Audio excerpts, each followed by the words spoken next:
Question 1. Give a brief definition of fiscal policy and what are its economic goals. First, I will answer about definition of fiscal policy. Fiscal policy refers to the use of government spending and taxation to influence a country's economic conditions, including growth, employment, and inflation.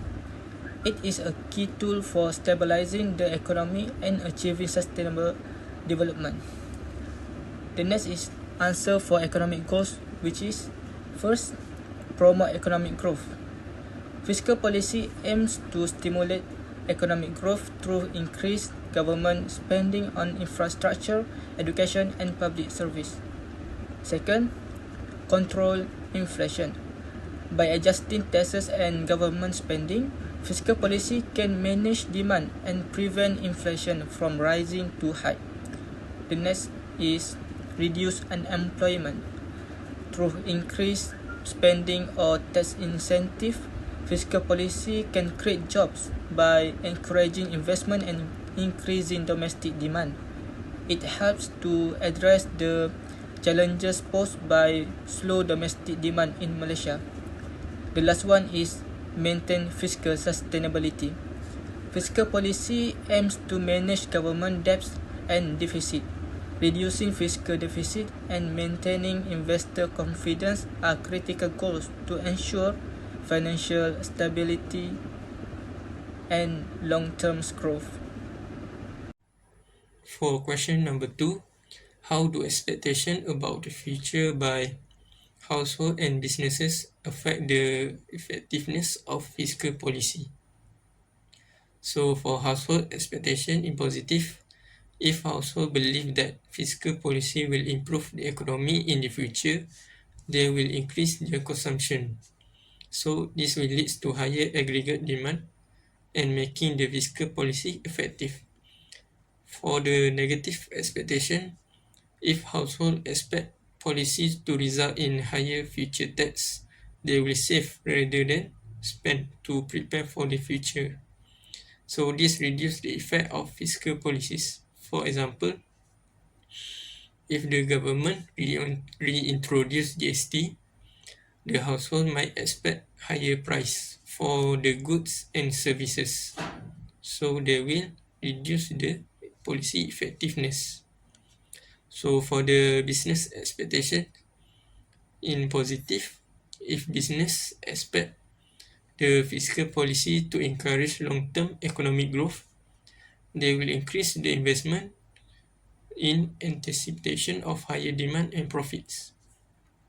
For the negative expectation, if business expect policies to result in rising government debt, they will worry about the future tax. So this will lead to reduced investment. For example, in the article, it is mentioned that persistent deficits and high debt could shake investor confidence. If business expect the fiscal condition to be worse, they will reduce their investment, which could slow the economic growth despite government spending efforts. For question 3, section A. The question is the economy is in equilibrium? What is the equilibrium level of income? What is likely to happen in the coming month if the government takes no action? The answer for all these sections for question A is the economy is not equilibrium because actually income Y exists a great demand C plus I plus G. So equilibrium level of income is to find the equilibrium income, which is we use Y equal to 1 divided 1 and minus MPC times to C plus I, and Y equal to 1 divided 1 minus 0.8 times to 160 plus 13. So the final is Y equal to 5 times 190 equal to 950. So the equilibrium income is 950. If the government doesn't not act for the action, the economy may move toward equilibrium, but this could result in excess inventory or underutilization of reserves in short term. Because there is a shortfall in aggregate demand, this will likely lead to decrease in production employment and income level. The economy may experience a recession or a slowdown in economic activities. Question 3 for section B. The question is, if RM 700 ringgit is the full employment level of Y, what are the fiscal policy might government follow if equal is full employment shown in the graph? So the answer for this question is, to achieve full employment, Y equals 700 ringgit, the government needs to increase aggregate demand. The government should increase spending or reduce tax to boost demand. Lower taxes will increase disposable income, leading to higher consumption and investment, thereby boosting aggregate demand. So this is the graph that show for these questions. That Hi, my name is NORAINI. So now I want us to discuss this answer. So in this analysis, we started with an initial national income of 200 billion, with consumption at 160 billion and no government expenditure. After the government increased its spending to 30 billion, the total expenditure or aggregate demand was to 220 billion. In equilibrium, the new national income is now 220 billion, with a marginal propensity to consume of 0.8. The new level of consumption is calculated to be 176 billion. The new level of saving is 44 billion, as saving is determined by the difference between national income and consumption. So the increase in government spending has led to a new national income of 220 billion, with consumption at 176 billion and saving at 44 billion. So now I will demonstrate how to calculate the new equilibrium income based on given investment and consumption data. So firstly, we start with an investment of 100 billion and a marginal propensity to consume of 0.8. Second, using this information, we can calculate the multiplier, which is 5. We get 5. After that, assuming the initial investment was 30 billion, so the change in investment is 70 million. This leads to a change in income of 350 billion. Lastly, if we consider the initial income of 200 billion, so the new equilibrium income is 550 billion. So in conclusion, the new equilibrium income that we get is 550 billion ringgit. For question 4, the question is, refer to the last paragraph.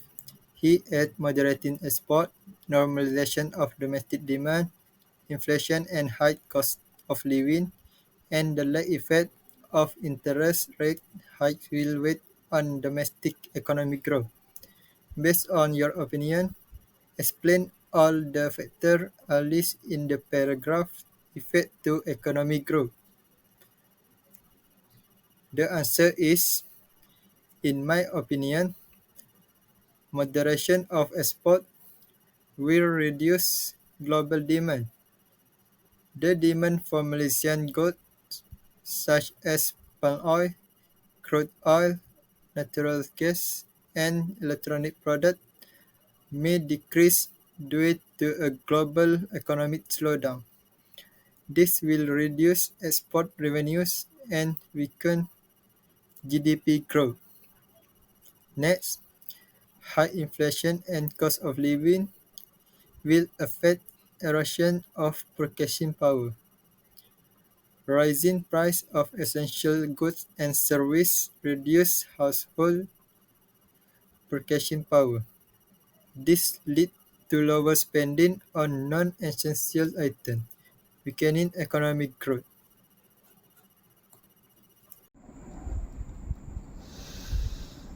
The question is, refer to the last paragraph.